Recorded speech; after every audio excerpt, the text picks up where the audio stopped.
What's going on, everyone? It's Ben from YGO from Zero, back with another Android format video, and in this video I'm going to be discussing everybody's favorite deck, Empty Jar. Now, Empty Jar is a deck that a lot of people view as very, very degenerate, and they're not really wrong. The goal of the deck is to deck out your opponent, sort of deprive them of any cards left in their deck, using powerful flip monsters like Needleworm and Morphing Jar number 2, as well as comboing things like Cyber Jar and Morphing Jar with things like card destruction. But this deck has gotten a lot weaker in Android format, in my opinion, even though it did gain some powerful new tools like Needleworm. So I don't think it's anywhere near as oppressive as it once was or will be. So I don't really think the deck is really tier 1 probably, although I do think that a lot more optimization for this deck is needed.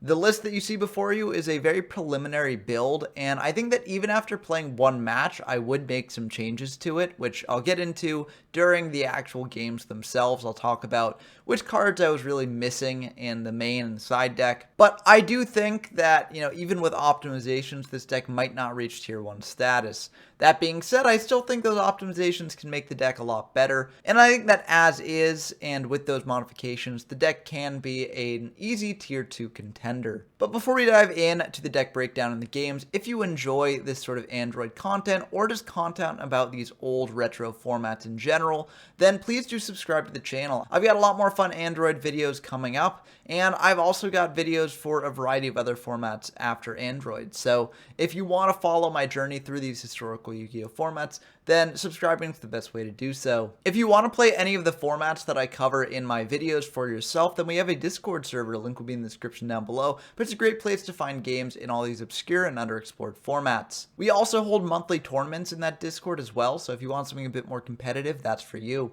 This month's tournament will be in Imperial, and sign up ends tomorrow at noon.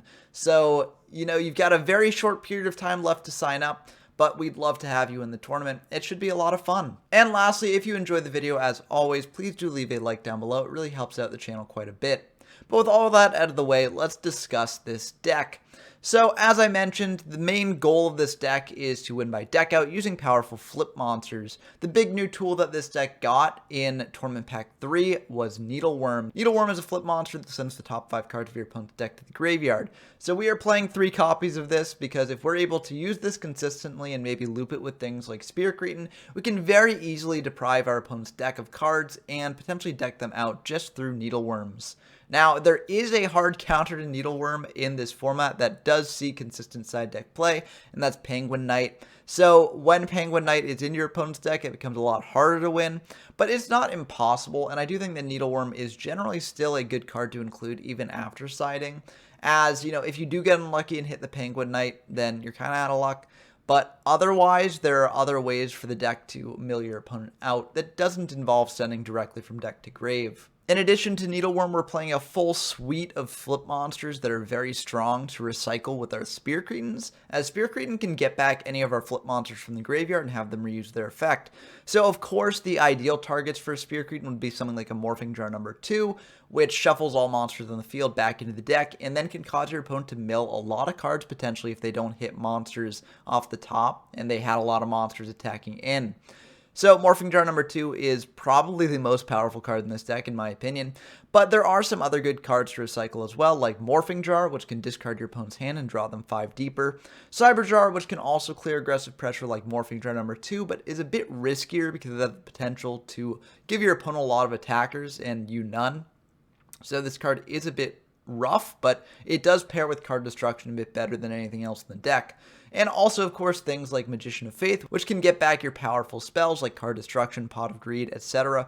And Man-Eater Bug, which can pop an opponent's monster, which is honestly pretty useful in this format when there are a ton of aggressive monsters that you want to get rid of. For the only 2 non-flip monsters in the deck, we've got Sandgate and Witch of the Black Forest, both of which can search out any other monster in your deck, so these are very important for that reason. Moving on to the spells, we've got 1 card destruction, which is a great way to win the game if you're able to buff up your opponent's hand with things like Cyber Jar or Morphing Jar, and also things like Giant Trunade to bounce your opponent's spells and traps back to hand. Then card destruction can be very good at just ending the game out of nowhere, especially if you're able to loop it with something like Magician of Faith. We've also got some of the Power 5, Change of Heart, Dark Hole, Pot of Greed, and Raigeki. Now, as a note, we don't actually have Monster Reborn, and the reason for that is we don't really have many targets that we want to bring back in this deck.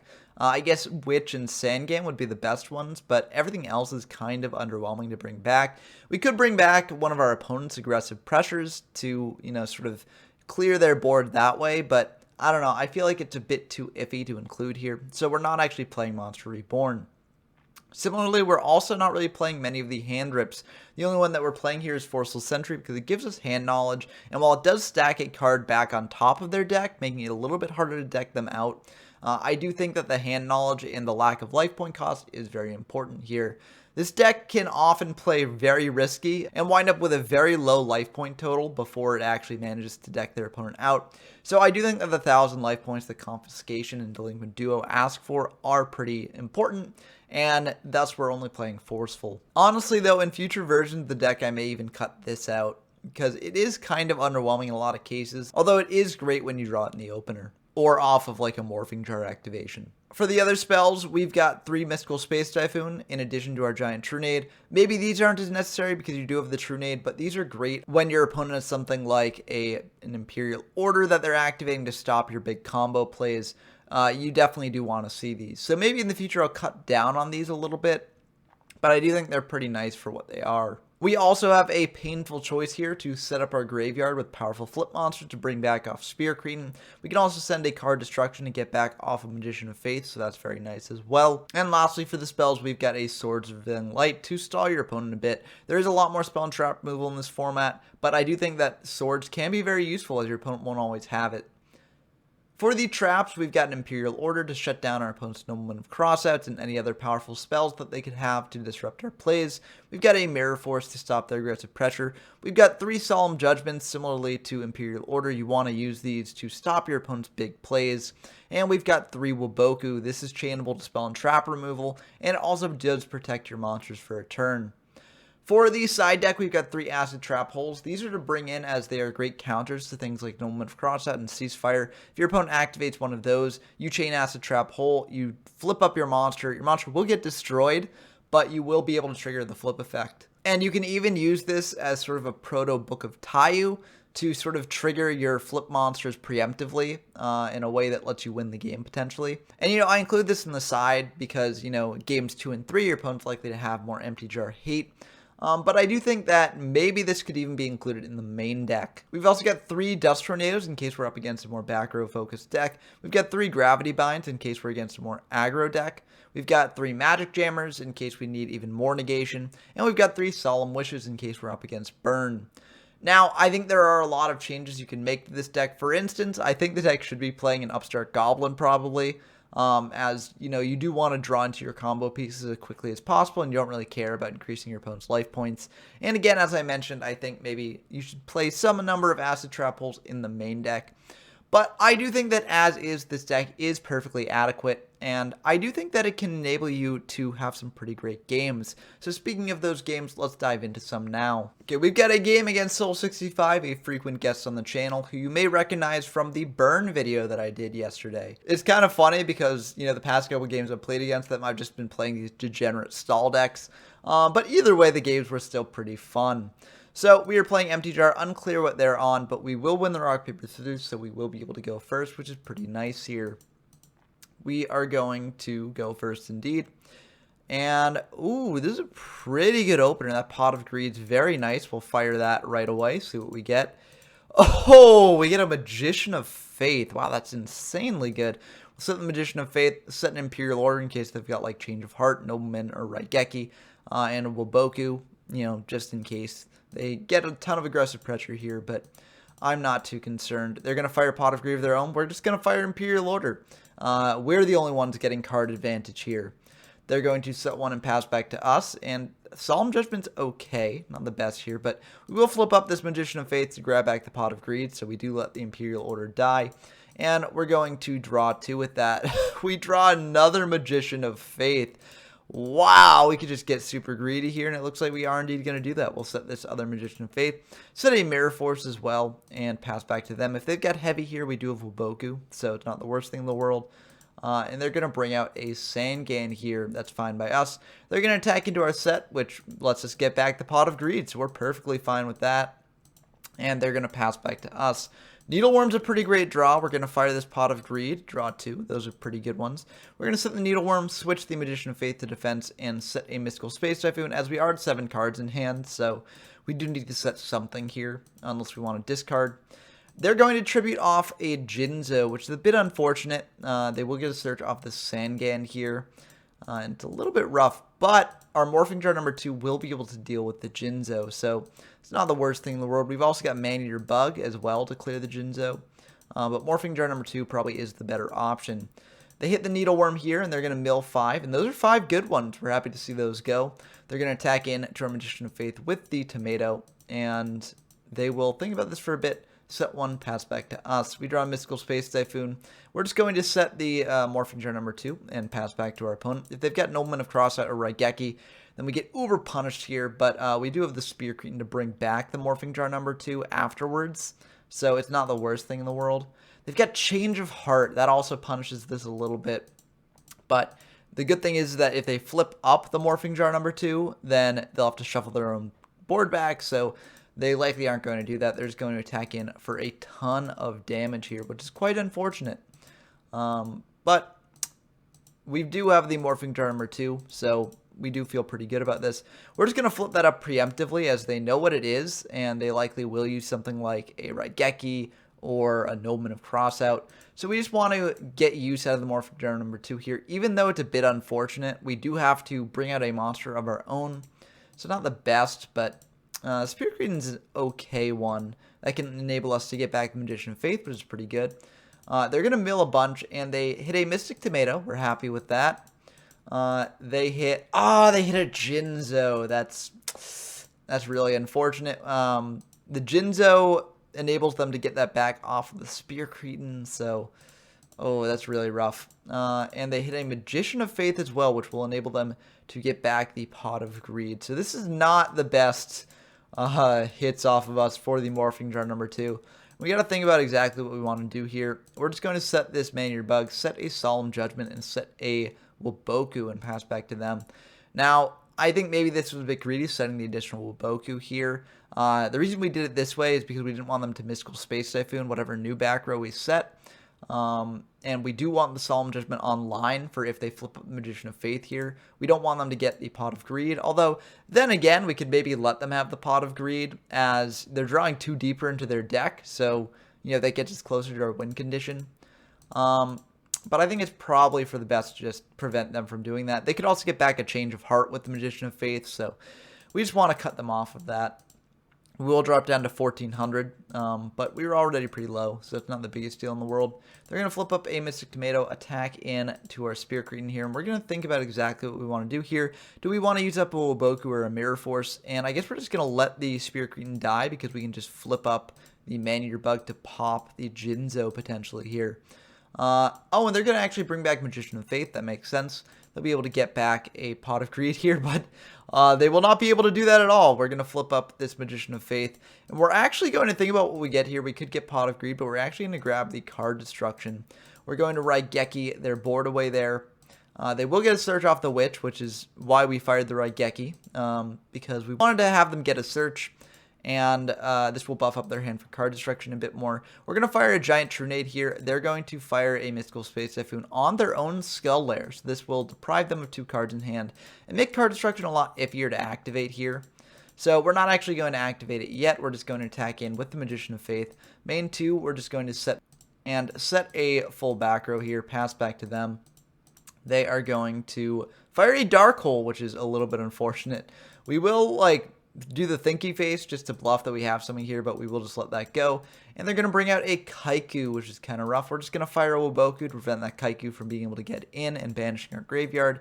And we draw another Spear Cretin, which is pretty good. We'll set that. We'll set this Woboku, and we will pass back to our opponent here. They are going to think about this for a bit. They're going to bring out a Bazoo, and they are going to banish 3 from their grave there. So Bazoo will have a lot of attack here. They're going to attack into Spear Cretin. And the unfortunate thing here is we don't actually have a Morphing Jar number 2 engrave or a Cyber Jar engrave. So we won't actually be able to prevent ourselves from dying here if they bring back something like a Jinzo. So we do indeed have to Mirror Force that. And they'll pass back to us. We draw another Waboku, which is pretty nice. We're going to flip up this Spear Cretin and just attack in for 500. We're not really doing this for damage. We're just doing this to play around something like Nobleman of Crossout. We're going to set the Morphing Jar, set the card destruction, and pass back to our opponent. We already have a Waboku on field, and by not setting our entire hand, we're kind of telling our opponent we don't have a Morphing Jar, so maybe this will get them to play a bit weirdly here. They're going to summon out this Kaiku here, and they're going to attack into the Spear Cretin, and we can't really let this go through, as they could just banish our best targets off the Kaiku before we're actually able to get our Spear Cretin effect here. So we're going to fire the Waboku.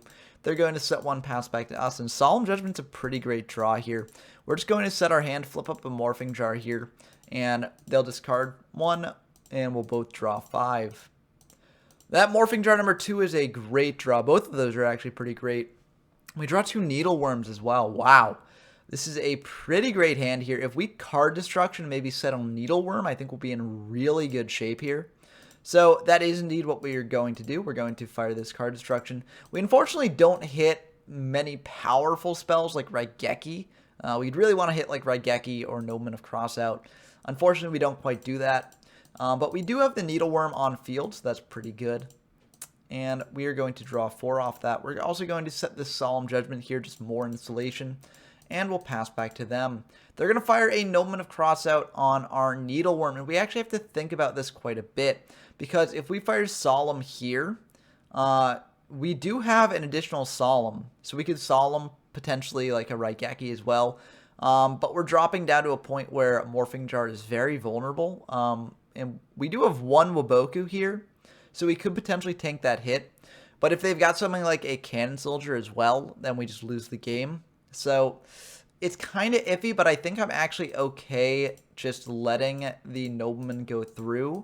Maybe this is a big mistake, but I feel like since we do have the Spear Cretin on field, we can get back one of our other flip monsters. We've got a Cyber Jar in hand to bring up next turn, and we can use up the Waboku this turn to protect ourselves. So I am just going to let that go through. Maybe this is a mistake, but it is what I do.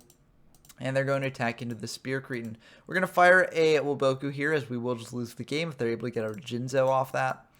And they're going to set one, set another, pass back to us. We're just going to try and bait something out here, I think, with the Trunade, as we do have 2 of them. So if they do have something to do here, then we might want to do the Trunade here. And we are indeed going to fire the Trunade. They are going to Mystical Space Typhoon, and they're going to blind snipe one of our back row, so maybe this is an indication that we shouldn't have done this, as this just incentivized them to blind snipe our back row, which of course isn't the best, as they could hit a Solemn just like that. And now we've only got 1 Solemn. But I was hoping that they'd kind of do one of their plays that they did before, where they Mystical Space Typhoon their own back row.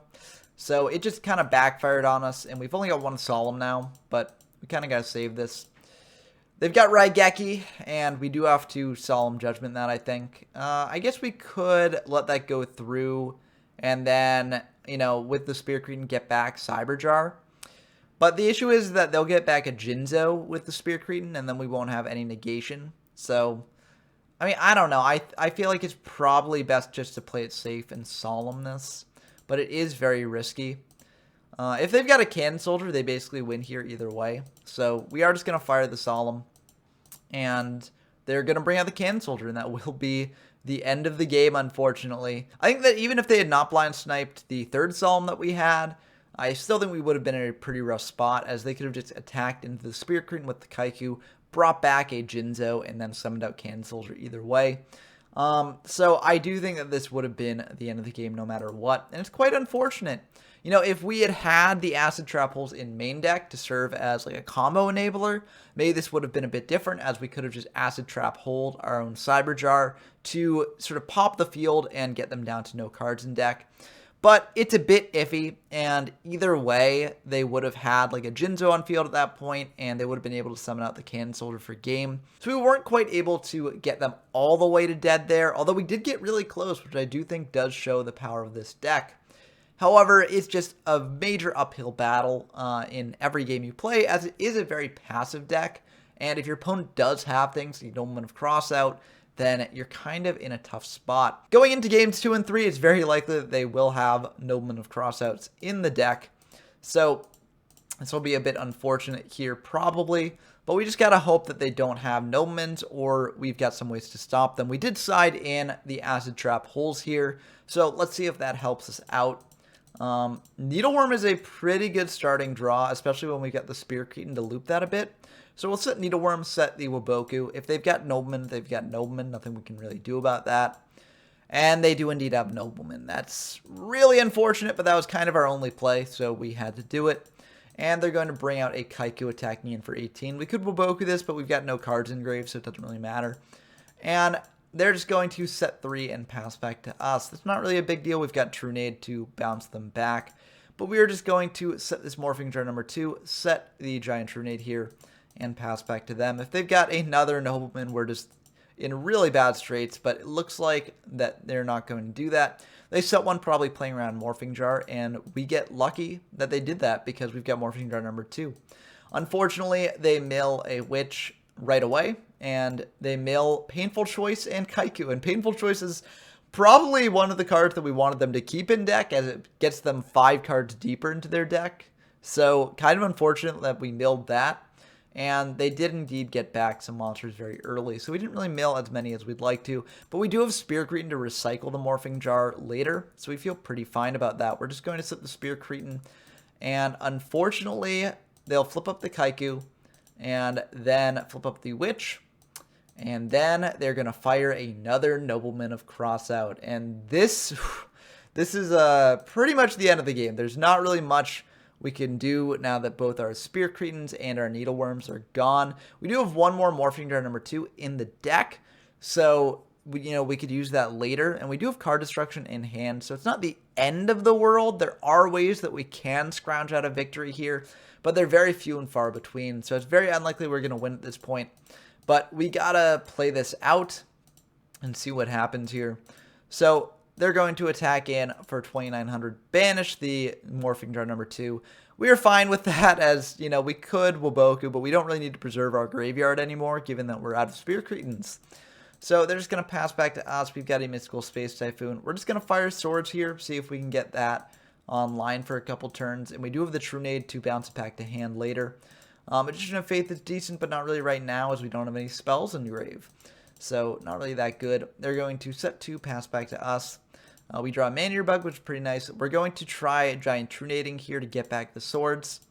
And that's going to bounce back a ton of cards in. So we actually could potentially go for a card destruction play here. We're going to fire the Sword of Then Light to flip up the Bazoo. Then we're going to set a Magician of Faith, set a Waboku. And we could go for card destruction here. And it looks like we are indeed going to do that. We can recycle the card destruction with the Magician of Faith. And I'm very glad that we went for the card destruction, as they did have a Change of Heart, which would have been disastrous when combined with our Magician of Faith. So we feel pretty good about that. We also did hit the Cannon Soldier out of their hand, which is very nice as well. And they're just going to set 4 and pass back to us. We draw Sandgam, which is okay, but not really the best right here. We set it either way, as we just want more bodies on board. But they are going to think about this for a bit and fire a Monster Reborn. And they're going to target that Cannon Soldier. And this is very worrying. We're at 3,300, so we're not dead here. But they can get us down to 300 life points with the Cannon Soldier, as they'll get a Search off the Witch, so they'll be able to add a monster to hand. And they'll be able to get a ton of damage in here. So it's a little bit worrying, and when they flip up the Magician of Faith and grab back the Monster Reborn, that is just the end of the game, as this will be 2,000 damage on board, plus 500 more for the monster that they have not normal summoned yet, plus the monster that they bring back off of the Reborn. So that will just be the end of the game, and kind of unfortunate. I think that this game too really shows how much trouble the deck can be in after siding, because it really is a major uphill battle after siding. Maybe we should have played around the Noblemans more by not setting what we did when we did it, but those were really our only plays that we had, so we kind of had to do it and just hope that they didn't have Noblemen, and unfortunately they did. So That's how it goes sometimes. But I do think that these games did show some of the major flaws and major strengths of Empty Jar. Game 1 really showed how powerful it can be, even if we didn't win that. And Game 2 showed how bad the deck can be into Empty Jar hate. That amount of Empty Jar hate is honestly why I think that the deck will never be tier 1, as it just is so hated in games 2 and 3. But I do think that things like Acid Trap Hole really do help out the deck quite a bit. And I think honestly that after playing that game 1 and really missing the Acid Trap Hole, I think that it probably gives a good idea to play at least one Acid Trap Hole in the main deck just to enable you to have some combo potential. I also think that Upstart Goblin is a must in this deck, and I don't know why I didn't include it. It really should have been included. So this definitely isn't the final iteration of this deck. I think there's a lot more optimization to be done here, and I may revisit the deck in the future if people want to see that. But let me know what you think about Empty Jar down in the comments below. Do you think that the deck is just completely terrible now that there's so much hate against it? Or do you think that the deck still has the potential to win despite that? Let me know down in the comments below, and until next time, I've been Ben from YGR from Zero, and I'm signing off.